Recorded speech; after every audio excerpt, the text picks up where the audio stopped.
Diwali got over आणि मला जी Diwali blockbuster series करायची होती which I dreamed of got completed and the interactions which I have received is truly overwhelming. त्याच्यामुळे माझी दिवाळी तर खूप छान गेली आहे, जस्ट लाईक यू.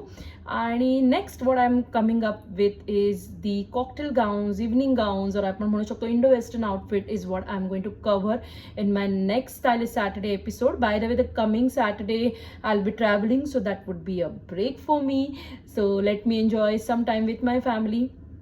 आणि so coming to those personalize messages which I got, एकीकडे मला असं बघायला मिळतं की मुक्ता यार you know we are inspired and you know, पण एकीकडे अशी लोक आहेत जे मला असं म्हणतात की अरे तू कुठे गेलीस तरी तू एवढं सगळं तुझं सामान कॅरी करतेस, you know you have everything in your bag.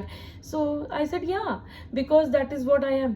मला असं वाटतं की this is a basic disciplinary trait जो प्रत्येकामध्ये असला पाहिजे. Being organise is any time better that being not unorganise. You know I really don't like that then people rush, you know they run around for the things which they feel it or which they need it on daily basis. तुम्हाला माहिती आहे तुम्हाला काय काय गोष्टी लागतात, then that has to be with you, isn't it? So this is a basic common thing जी प्रत्येकामध्ये असली पाहिजे, जे बऱ्याच लोकांमध्ये नसते. आणि मग देन देसे की अरे तू केवढं कॅरी करतेस आणि का, हो मी करते. सेकंडली मी असं पण बघते की कुठेतरी लोक असतात जे सिक्रेट म्हणजे असं म्हणतात की अरे तुला बरं जमतं यार, आम्हाला नाही असं काही, you know we are very simple आणि आम्हाला नाही जमत असं सगळं तुझ्यासारखं. सो ठीक आहे, पण कुठेतरी आय फाइंड देम की secretly they are doing everything. Okay, they are following passions, they are following trends. ते पण म्हणतात ना वेल ग्रूम असतात, मेकअप करतात, स्टायलिंग करतात. They also have all sort of things which they need when it comes to fashion. It's just that they are not revealing it. Okay, it just that they are not mentioning it. काही कारण असू शकतं मग त्याच्यासाठी की ठीक आहे whatever it is. पण for me I never care for people what they are saying, because I am living my life and it has to be the way I want. Okay, if I'm not hurting anybody's emotions, feelings, if something is not really bothering anybody's personal life or anything, then why to think what people are saying, you know, why to think kuch to log kahenge, kehne do. Okay, when you really want to dance, when you really want to bring out yourself, you know, very strongly, do that. मी तर करते. आणि मला तर म्हणजे literally music start झालं की I just on my feet की yeah I want to enjoy.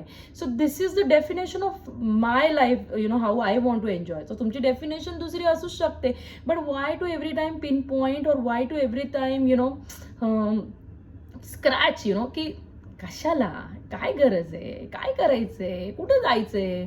तुम्हाला नसेल जायचं कुठे, मला जायचंय. तुम्हाला नसेल एन्जॉय करायचं, मला एन्जॉय करायचंय. तुमची एन्जॉय करण्याची डेफिनेशन वेगळी आहे, सिमिलरली माझी एन्जॉय करण्याची डेफिनेशन वेगळी आहे. So nothing personal here, but I am just putting की पॉझिटिव्ह नेगेटिव्ह दोन्ही साईड असतात. So I am enjoying both the sides. ठीक आहे, and I am trying to balance both the sides. आणि मला असं वाटतं की प्रत्येकाने खुल के जीना म्हणते ना, खुल के जी ले अपनी जिंदगी, तसं यायला पाहिजे करायला. कारण that is what a life is all about. Because we don't know what will happen tomorrow, but today is your day.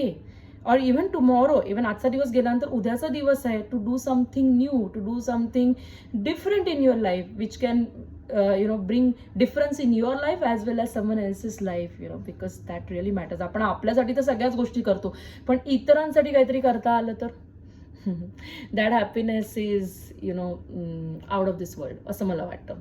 So take care, see you on next Saturday. Till then stay stylish, keep motivating and stay inspired.